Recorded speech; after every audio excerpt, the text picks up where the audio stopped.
Hello friends, இன்றைக்கி நம்ம சேனலில் என்ன வீடியோ பார்க்க போகிறோன்னா சிம்பிளாக அதே சமயம் ரொம்ப டேஸ்டியான சிக்கன் கிரேவி எப்படி செய்கிறதுன்னு தான் பார்க்க போகிறோம். வாங்க வீடியோக்குள்ளே போகலாம். சிக்கன் எவ்வளோ சாஃப்டாக வந்திருக்குன்னு இது மாதிரியே எப்படி செய்கிறதுன்னு வீடியோக்குள்ளே போய் பார்க்கலாம். அதுக்கு நான் 1/2 கிலோ சிக்கன் க்ளீன் பண்ணி எடுத்து வச்சுருக்கேன். நமக்கு எந்த அளவுக்கு சிக்கன் தேவையோ அந்தளவுக்கு எடுத்துக்கலாம். இப்போ நான் இந்த சைஸில் 4 வெங்காயம் எடுத்திருக்கேன். இதை நீல வாக்கில் கட் பண்ணி எடுத்துக்கலாம்.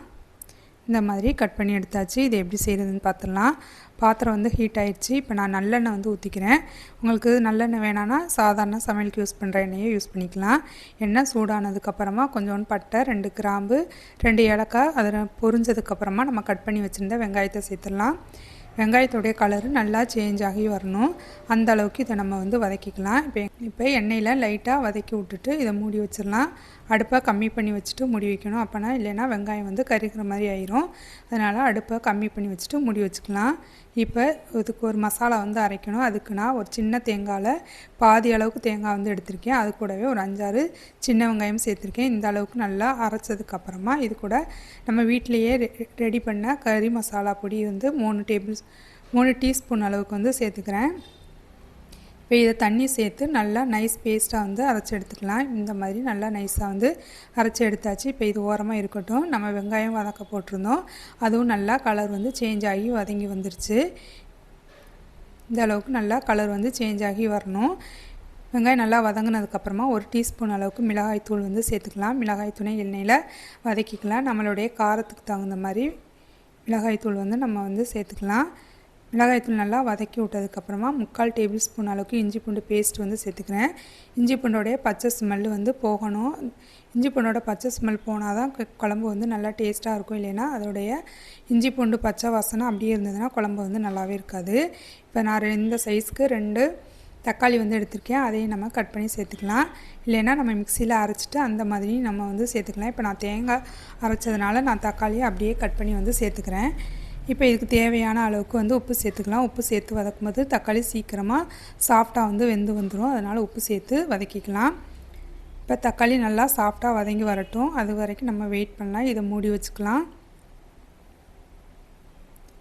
தக்காளி வெங்காயம் நல்லா ஒன்றா வதங்கி வரணும். அப்போனா தான் குழம்பு எந்த குழம்புமே நல்லா டேஸ்ட்டாக இருக்கும். இப்போ தக்காளி நல்லா சாஃப்டாக வதங்கிருச்சு. இப்போ இதை நல்லா மசிச்சு விட்டுக்கலாம்.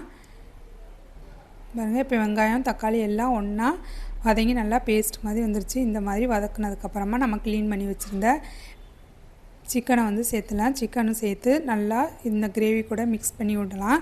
அது சிக்கன்லேருந்து தண்ணி விடணும். அந்த அளவுக்கு நம்ம இதை கொஞ்சம் நேரம் டைம் கொடுத்து அதுக்கப்புறம் நம்ம அரைச்சி வச்சுருந்த மசாலா சேர்த்துக்கலாம். அது சிக்கனுடைய கலர் சேஞ்ச் ஆகி வரணும். அந்த அளவுக்கு இதை நம்ம வதக்கிக்கலாம். இது நல்லா கிரேவி கூட மிக்ஸ் பண்ணிவிட்டு இதை ஒரு 2 மினிட்ஸ்க்கு மட்டும் மூடி வச்சிடலாம். அதோடைய கலர் நல்லா ஒயிட் கலராக மாறி வரும். அந்த அளவுக்கு நம்ம இது வதக்கணும். இப்போ கொஞ்சம் சிக்கன்லேருந்தே தண்ணி விட்டுருக்கு பாருங்கள். இதை நல்லா மிக்ஸ் பண்ணிவிட்டு இப்போ நம்ம அரைச்சி வச்சுருந்த மசாலா பேஸ்ட்டையும் சேர்த்து நல்லா வதக்கிடலாம்.